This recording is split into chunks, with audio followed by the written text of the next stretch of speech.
1절에서 6절의 말씀입니다.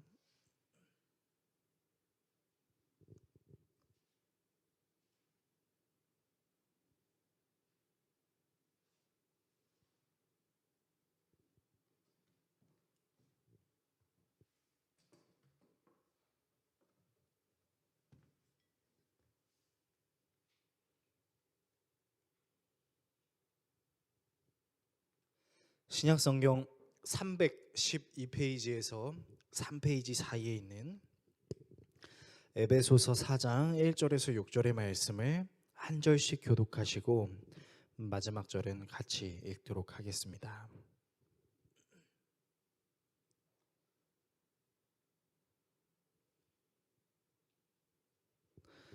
다 찾으신 줄로 알고 하나님 말씀 읽겠습니다. 그러므로 주 안에서 갇힌 내가 너희를 권하노니 너희가 부르심을 받은 일에 합당하게 행하여 모든 겸손과 온유로 하고 오래 참음으로 사랑 가운데서 서로 용납하고 평안에 매는 줄로 성령이 하나 되게 하신 것을 힘써 지키라. 몸이 하나요 성령도 한 분이시니 이와 같이 너희가 부르심의 한 소망 안에서 부르심을 받았느니라. 주도 한 분이시요 믿음도 하나요 세례도 하나요 하나님도 한 분이시니 곧 만유의 아버지시라. 만유 위에 계시고 만유를 통일하시고 만유 가운데 계시도다. 아멘. 오늘 여러분과 함께 모두를 위한 복음 세 번째 시간 삼위일체이신 하나님이라는 주제로 하나님 말씀 나누도록 하겠습니다. 지난주는 여러분과 모두를 위한 복음 2주차 우리의 소망이신 하나님이라는 주제로 말씀을 나눴어요. 잠시 지난주 내용을 돌아보자면 모든 것을 창조하신 하나님이야말로 내가 어떤 존재인지를 가장 잘 알려주실 수 있는 분이시고, 천국이라는 것은 내가 생각하는 좋은 것들만 있는 것을 넘어서 나에게 모든 것을 주실 수 있는 하나님이 늘 나와 함께 하시는 그것이 진짜 천국이고, 그 하나님께서 우리를 사랑하심으로 자신의 아들 예수 그리스도를 통해 우리의 죄와 사망의 문제를 해결하셨기 때문에 이런 하나님이야말로 우리의 유일한 소망이 되실 수 있다라는 것을 나눴습니다. 따라서 유일한 소망이신 하나님은 어떤 측면에선 우리에게 꼭 선하신 하나님이셔야만 할 거예요. 만약 하나님이 선하신 분이 아니라 악하신 분이라면 그 하나님은 우리에게 절대적인 소망이 되실 수 없으시기 때문입니다. 성경에도 나와 있고 우리가 익히 알고 있는 그 하나님의 이미지가 무엇일까요? 그것은 바로 사랑입니다. 우리는 하나님이 사랑이시라는 그 말씀을 굉장히 많이 묵상하기도 했고, 그 말씀에 대해서 하나님이 나를 이해하시고 격려하시고 공감하시고 위로하시며 승리하게 하신다라는 문장으로 표현하는 경우가 사실 많이 있기도 하죠. 실제로 우리가 믿는 하나님은 우리에게 그렇게 하실 수 있으신 분이시기도 합니다. 하지만 오늘 이 하나님의 존재에 대해서 묵상하는 시간을 갖다 보면 하나님이 사랑이시다라는 이 말씀이 또 다른 의미를 가지고 있다는 것을 우리는 알 수 있게 될 것입니다. 그래서 오늘은 하나님이 왜 선하신 분이신지에 대해서 하나님의 존재의 형태, 즉 삼위일체에 대한 설명으로 표현해드리는 시간을 가지려고 합니다. 다음의 내용을 살펴보려고 하는데요. 먼저 삼위일체에 대한 오해에 대해 살펴보겠습니다. 그리고 삼위일체에 대한 이해에 대해 살펴보겠습니다. 마지막으로 우리의 소망 삼위일체 하나님에 대해 살펴보도록 하겠습니다. 삼위일체에 대한 오해, 삼위일체에 대한 이해, 우리의 소망 삼위일체 하나님, 이 내용들을 살펴본 뒤 기도하겠습니다. 첫 번째, 삼위일체에 대한 오해입니다. 삼위일체에 대한 대표적인 오해들은 먼저 양태론을 거론할 수 있겠습니다. 이 양태론의 의미는 삼위의 하나님이 각각 다른 모습으로 나타난 하나의 하나님이다 라고 주장하는 이론인데요. 이 단어를 쉽게 이해할 수 있도록 몇 가지 예시를 들어서 설명해 드리겠습니다.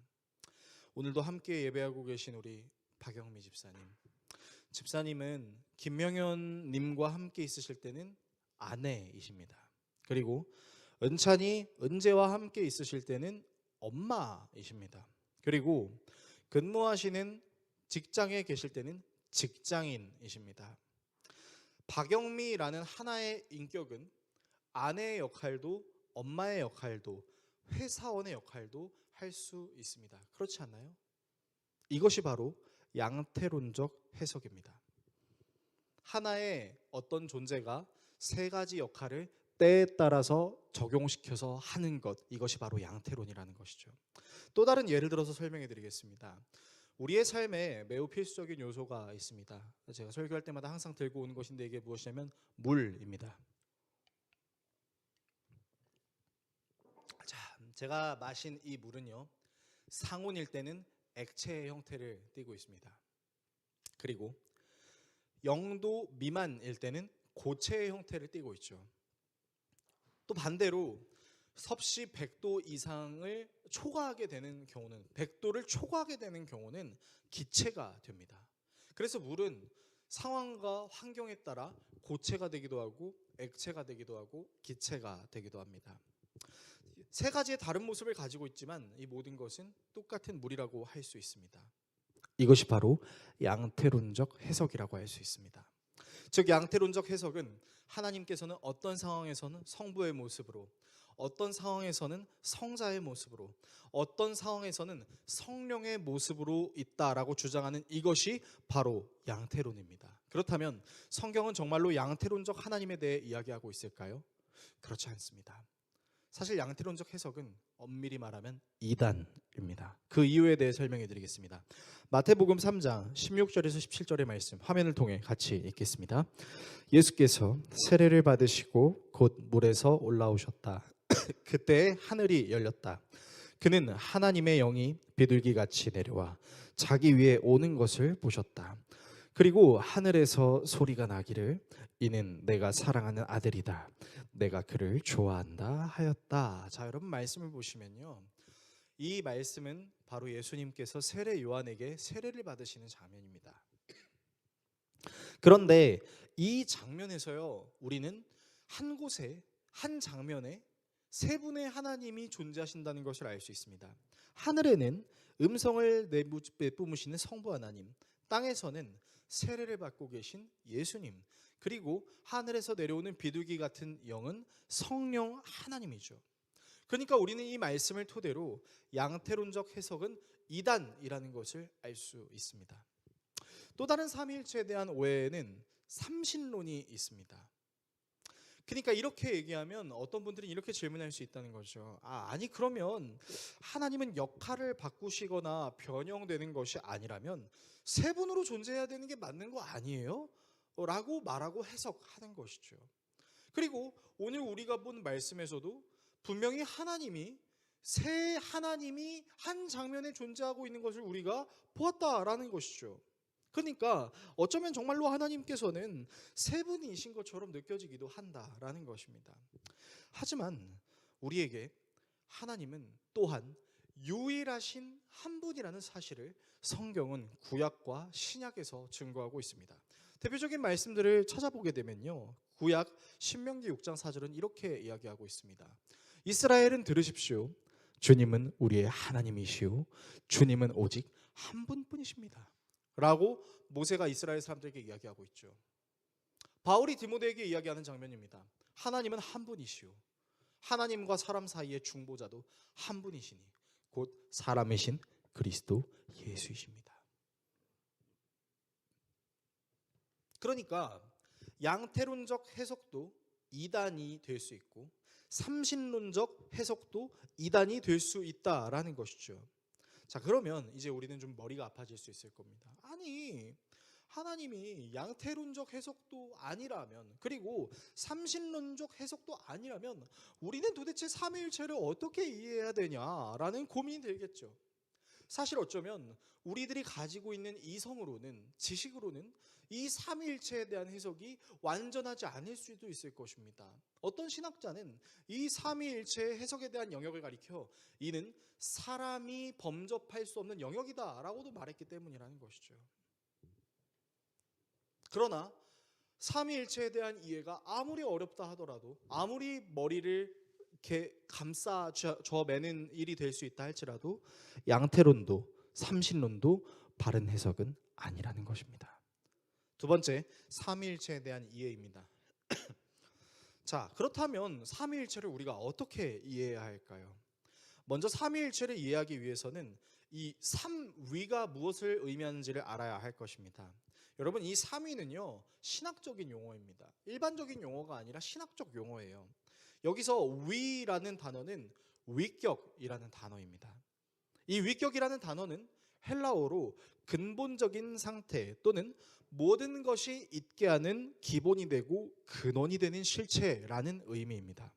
그러니까 이 위격이 하나님인데 이 위격이 세 위격으로 존재하는 유일하신 하나님이 바로 삼위일체라는 것이죠. 자, 그렇다면 삼위일체가 양태론도 삼신론도 아니라면 세 위격이 어떻게 한 분이 되시는지에 대해서 이해할 수 있을까요? 이 말씀을 이해하기 위해서 오늘 본문을 우리가 살펴보는 시간을 갖도록 하겠습니다. 먼저 오늘 우리가 읽었던 본문인 에베소서 4장 1절에서 3절을 화면을 통해 같이 읽겠습니다.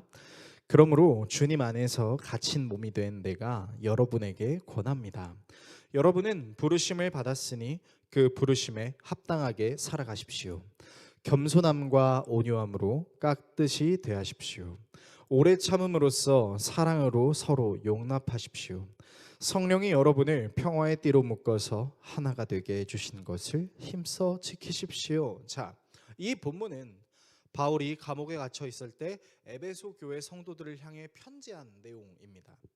이 내용으로 보건대 바울이 아마도 에베소 교회 성도들에게 권면하고 싶었던 것은 서로 사랑하고 용서함으로 무엇이 되는 것이요? 하나가 되는 것이죠. 여기서 하나가 된다라는 말은 마치 드래곤볼에 나오는 트랭크스와 소노반이 퓨전해서 한 몸이 되는 장홍동체를 이야기하는 것은 아닐 것입니다. 바로 무엇이냐면 연합하는 것이지요. 우리가 연합해서 하나가 되자라는 뜻일 겁니다. 자, 그렇다면 바울은 왜 에베소 교회 성도들에게 연합하여 사랑과 용서로 하나가 되라고 말했을까요? 그 이유가 바로 그 다음 절인 4절에서 6절에 등장합니다. 화면을 통해 같이 읽겠습니다. 그리스도의 몸도 하나요 성령도 하나입니다. 이와 같이 여러분도 부르심을 받았을 때 그 부르심의 목표인 소망도 하나였습니다. 주님도 한 분이시요 믿음도 하나요 세례도 하나요 하나님도 한 분이십니다. 하나님은 모든 것의 아버지시요 모든 것 위에 계시고 모든 것을 통하여 계시고 모든 것 안에 계시는 분이십니다. 자, 여러분 말씀을 잘 보세요. 여러분 오늘 본문을 자세히 보시면 빨간색으로 표시해 놓기도 했는데 계속해서 등장하는 하나의 단어가 있다는 것을 알 수 있을 것입니다. 여러분 그 단어가 무엇이냐면 바로 하나입니다. 자, 그런데 재미있는 것은 바울이 지금 어떻게 표현하고 있는 것인지를 잘 보세요. 그리스도의 몸인 성도들이 하나가 돼야 돼요. 근데 그 이유에 대해서 그 다음 구절들로 설명합니다. 성령도 하나. 저기서 주님은 예수 그리스도를 가리킵니다. 예수 그리스도도 하나. 그리고 성부 하나님도 하나라고 이야기하고 있어요. 그리고 이 하나이신 하나님을 믿는 믿음도 하나, 죄사함의 세례도 하나라고 이야기하고 있죠. 즉 바울은 성도들에게 여러분이 서로 사랑하고 용서해야 함으로 하나로 연합해야 되는 이유가 있습니다. 그것이 무엇이냐면 성령도 하나, 예수 그리스도도 하나, 성부 하나님도 하나이기 때문입니다 라고 이야기하고 있는 것이죠. 다시 에베소서 4장 1절에서 3절을 좀 생각해 봅시다. 교회에 있는 성도들이 어떻게 함으로 하나가 되죠? 서로 사랑함으로 하나가 됩니다. 용서하는 사랑, 믿을 수 있는 사랑, 겸손과 온유로 하는 사랑으로 하나가 됩니다. 자, 그렇다면 삼위일체 하나님 또한 어떻게 한 분이 되실까요? 간단합니다. 사랑하여 우리가 하나가 될 수 있는 것처럼 하나님도 세 위격이신 하나님들이 서로를 사랑하심으로 하나가 됩니다. 그런데 그 삼위의 하나님의 사랑에는 한 가지 특징이 있습니다. 그것이 무엇일까요? 바로 100%의 완전한 사랑이라는 것입니다. 이 말이 무슨 말이냐면 세 위격의 하나님들은 하나님은 서로를 의심하거나 증오하거나 원망하거나 시비를 걸지 않고 완전한 신뢰, 완벽한 사랑, 완벽한 믿음으로 새 위격의 하나님이 하나가 되신다는 겁니다. 실제로 성경은 성부와 성자와 성령이 이 세상이 창조될 때부터 서로 사랑하는 관계였다라는 사실을 드러내고 있습니다. 요한복음 17장 24절은 이렇게 이야기하고 있습니다. 읽어드리면요, 아버지께서 내게 주신 사람들도 내가 있는 곳에 나와 함께 있게 하여 주시고 창세 전부터 아버지께서 나를 사랑하셔서 내게 주신 내 영광을 그들도 보게 하여 주시기를 원합니다. 여러분, 이 본문은 예수님께서 십자가에 달리시기 전 마지막 만찬을 나누시면서 성부 하나님께 드렸던 기도이죠. 근데 뭐라고 나와 있습니까? 예수님이 어떻게 기도하고 있죠? 창세 전부터, 다른 말로는 이 세상이 창조되기 이전부터 나를 사랑하셨던 그 하나님의 영광이 이 세상에 있는 사람들에게도 나타내질 수 있게 해달라라고 이야기하는 거죠. 그러니까 우리는 알 수 있어요.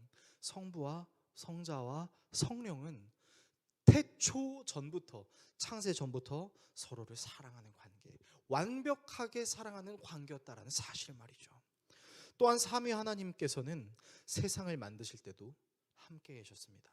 어떻게 함께 계셨을까요? 요한복음 1장 1절에서 3절은 이렇게 이야기합니다. 읽어드리면요, 태초에 말씀이 계셨다. 그 말씀은 하나님과 함께 계셨다. 그 말씀은 하나님이셨다. 여기서 하나님은 예수 그리스도를 이야기합니다. 그는 태초에 하나님과 함께 계셨다. 모든 것이 그로 말미암아 창조되었으니 그가 없이 창조된 것은 하나도 없다. 이 본문은 삼위의 하나님이 서로를 사랑하시는 관계 속에서 이 세상을 함께 창조하셨다는 내용을 다루고 있죠. 여러분, 이게 무엇을 의미합니까? 서로에 대한 100% 진실함과 사랑으로 하나로 연합하셔서 세상을 창조하셨다는 것이죠. 그리고 여러분, 더 놀라운 사실이 있습니다. 그것이 무엇이냐면 삼위의 하나님께서는 이 세상을 창조하시고 나서 첫째 날부터 여섯째 날까지 창조하시면서 항상 하셨던 말씀이 있었어요. 그게 무슨 말씀이었죠? 보시기에 좋았더라. 여러분, 사실 사람은 이런 생각을 갖기가 어렵습니다. 이를테면 이런 거죠. 우리 김미애 사모님과 박영민 집사님이 연합하여 식사를 준비했습니다. 근데 각자가 선호하는 맛이 있을 수 있는 것이죠. 이를테면 김미애 사모님은 얼큰한 맛을 좋아할 수 있고 박영민 집사님은 순한 맛을 좋아할 수 있습니다. 근데 이 얼큰한 맛과 순한 맛의 중간을 잡는 게 얼마나 어렵습니까? 사실 그러니까 그 사람의 요리 실력을 논하려고 하는 것이 아니라 그냥 내 취향은 나는 얼큰한 거 좋아하는 거고 난 순한 거 좋아하는 거예요. 그러면 순한 거 좋아하는 사람의 입장에서 얼큰한 거 나오면은 100% 만족할 수는 없습니다. 근데 그냥 교회니까 그럴 수 있지 하고 넘어가는 거죠. 반대로 얼큰한 것을 좋아하는 사람에게 순한 것을 주었다고 했을 때 100% 만족이 있을 수 없지만 그냥 그러려니 하고 넘어가는 거죠. 그러니까 보기에 완전히 좋았다는 것은 사실 아닐 수도 있는 것이죠. 그렇지 않습니까? 그런데 삼위의 하나님은 함께 연합하셔서 서로를 진실하게 신뢰하고 사랑하심으로 이 세상을 창조하셨을 때 이렇게 말씀하셨어요. 보시기에 좋았더라. 무슨 말입니까? 그 1%의 오류도 1%의 만족스럽지 못한 마음도 없이 완전하게 좋았다라고 이야기하는 거죠. 여러분, 이게 어떻게 가능하죠? 서로가 완전한 하나가 되었을 때 이것은 가능해질 수 있습니다. 즉 하나님이 삼위의 하나님이라는 말은요, 다른 말로는 새 위격이신 하나님이 서로를 진심으로 사랑하고 신뢰함으로 진정한 하나를 이루고 계신다는 사실로 받아들일 수 있다는 것이죠. 세 번째, 우리의 소망 삼위일체 하나님입니다. 자, 이 삼위일체 하나님 외에 다른 신들은 결코 소망이 될 수 없습니다. 왜냐면요, 다른 종교들이 주장하는 신들은요, 태초에 신 혼자 있었다라는 교리를 갖고 있기 때문입니다. 그러니까 세 위격이 아니라 그 다른 종교의 신들은 단독 위격이죠. 하나의 위격이에요. 근데 이 하나의 위격이 어떻게 태초부터 사랑을 실천할 수 있겠습니까? 아무도 없었는데요. 자기 혼자 있었는데 어떻게 사랑을 실천하죠? 그리고 문제는, 그래서 이 하나의 위격인 신이 어떤 창조물을 창조했습니다. 그리고 그 창조물에게 사랑을 줍니다. 근데 그 창조물이 그 신에게 단독 위격인 신이 줬던 사랑을 똑같이 줄 수 있겠습니까? 못 주죠. 그 단독 위격이랑 동일한 존재가 아니니까요. 근데 삼위의 하나님은 어떤 존재들이죠? 서로 동일한 하나의 본체예요. 예수님이 성부 하나님과 같고, 성부 하나님이 성령 하나님과 같고, 성령 하나님이 성자 예수님과 같다라는 것이죠. 그러니까 이들은 서로를 사랑함에 있어서 전혀 부족하지 않고 우위를 가릴 수 없는 완벽한 하나의 사랑을 실천할 수 있다는 것이죠. 완벽하게 동일하게 사랑할 수 있다는 것이죠. 그래서 삼위일체 하나님이 사랑의 하나님이라는 이 교리는요, 우리에게 엄청난 위로가 될 수 있습니다. 단순히 나를 공감하고 위로하고 격려하는 차원이 아니에요. 여러분, 왜냐면요, 이 하나님은 우리를 창조하셨기 때문에 모든 것을 아셔요. 그리고 죄에 허우적대고 있는 우리를 구원하시기 위해 성자 예수님이 우리를 위해서 죽어주셨죠.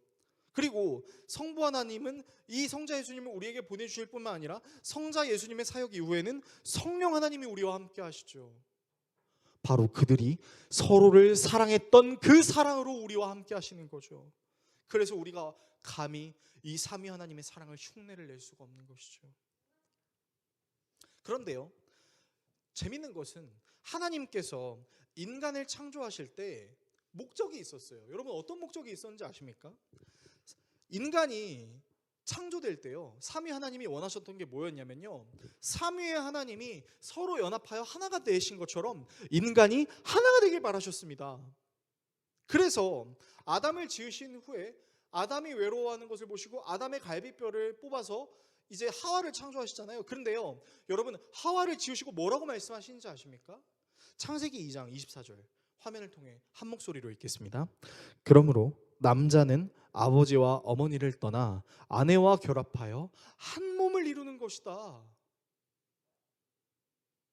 여러분, 수많은 결혼식, 특별히 기독교식, 개신교식, 예배식으로 진행되는 결혼에서 정말 많이 쓰이는 본문 중에 하나가 바로 이거죠. 뭐예요? 한 몸이에요. 한 몸은 무엇을 의미하는 걸까요? 여러분, 이 한 몸으로 사용된 히브리어의 단어가 어디에도 사용되는지 아십니까? 바로 신명기 6장 4절의 말씀. 모세가 이스라엘 사람들이 이제 가나안 땅으로 들어가기 전 다시 명령하는 그 하나님의 말씀들을 명령하고 있을 때 거기서 이렇게 말하잖아요. 이스라엘아, 들으라.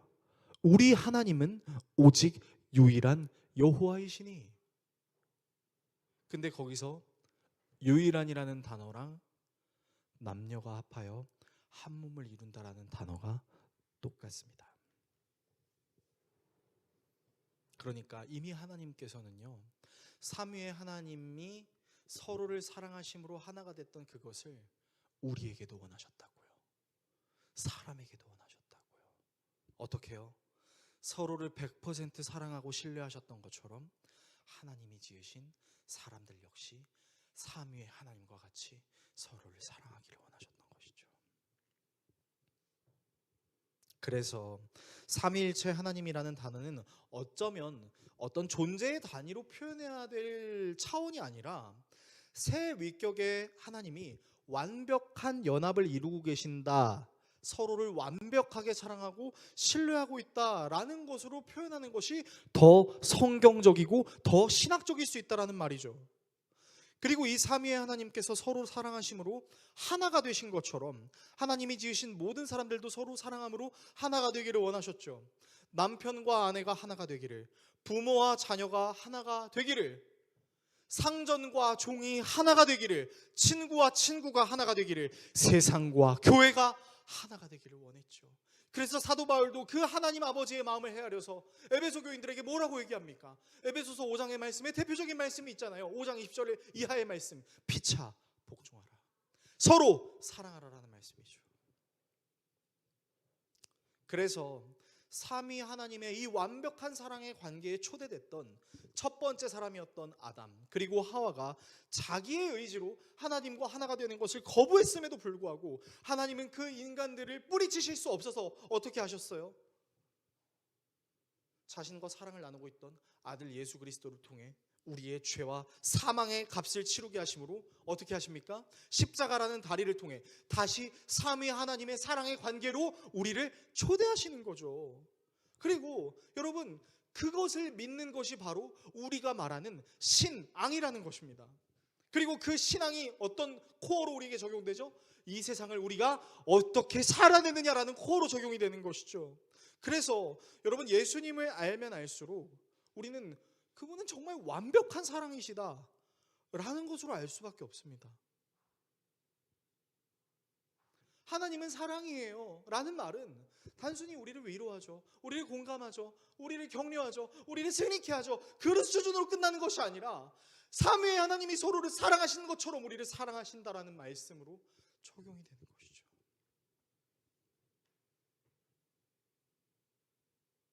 그리고 그분의 완전하신 사랑을 통해 우리 또한 이 세상에서 주님이 주신 그 사랑을 실천할 수 있게 되고, 즉 예수님은 우리가 우리 죄를 서로 사할 수 있도록 우리 죄를 사해 주시고 우리가 서로를 사랑할 수 있도록 우리를 사랑하신 것이죠. 그렇기 때문에 삼위일체는 우리에게 소망이 됩니다. 사실 우리는 이 세상을 살아가면서 그럴 때가 있습니다. 나도 나를 사랑하지 못해요.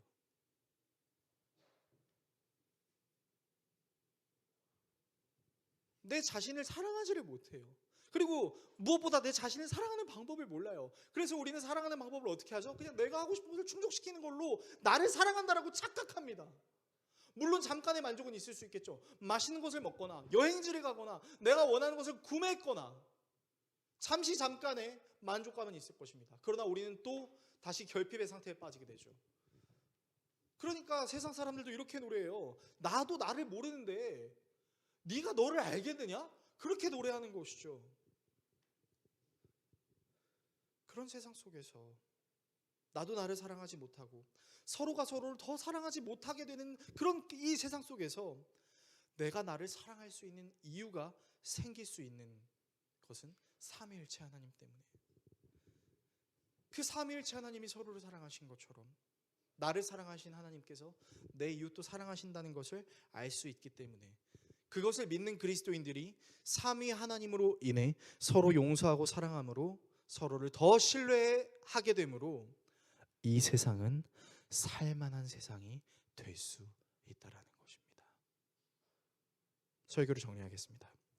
사랑하는 성도 여러분, 삼위일체 하나님이라는 교리는 어쩌면 우리에게 어떤 존재의 단위를 설명하기 위한 차원이 아닐 수도 있을 것입니다. 사실 우리는 이해할 수가 없거든요. 어떤 신부님은 성 패트릭 신부님인 것 같아요. 그분은 삼위의 하나님을 세잎 클로버로 비유를 하셨습니다. 그런데 세잎 클로버도 따지고 보면 그거는 완벽한 해석은 아닌 것 같아요. 그래서 우리는 존재론적 단위로 삼위일체를 잡고 접근하려고 하면 더 이해가 안 되고 받아들여지기가 힘들 거예요. 그러나 사도 바울이 에베소 교회 성도들에게 했던 우리가 서로 사랑해야 되는 그 이유는 삼위의 하나님이 서로를 사랑하셨기 때문입니다. 서로를 사랑하심으로 하나가 되셨기 때문입니다. 하나님이 세상을 창조하신 이유, 사람을 창조하신 이유는 하나님의 사랑의 관계에 우리를 초대하셔서 우리도 서로 사랑함으로 하나가 되게 하셨기 때문입니다 라는 것으로 받아들인다면, 삼위일체라는 것은 우리에게 막연한 어려운 교리, 그냥 교회 다니려면, 학습 세례 받으려면, 교회의 정구성원이 되려면 거쳐야 되는 절차의 수준으로만 존재하는 것이 아니라, 삼위 하나님은 진짜 사랑이시구나 라는 것을 우리가 알게 될 것입니다. 그리고 이 삼위 하나님의 사랑의 초대에 우리가 계속해서 부름을 받게 된다면 우리는 나도 사랑하지 못했던 나를 사랑할 수 있게 될 것이고, 내가 나를 사랑함으로 나와 함께하는 사람도 사랑함으로 이미 왔으나 아직 완성되지 않은 그 하나님의 나라가 우리를 통하여 확장되는 놀라운 결과를 맞이할 수 있게 될 것입니다. 물론 사랑을 실천하는 것은 어렵습니다. 손해도 볼 줄 알아야 되고요. 때론 내가 이렇게까지 해야 되나라는 생각이 들 때도 있습니다. 바로 그때 기억하십시오.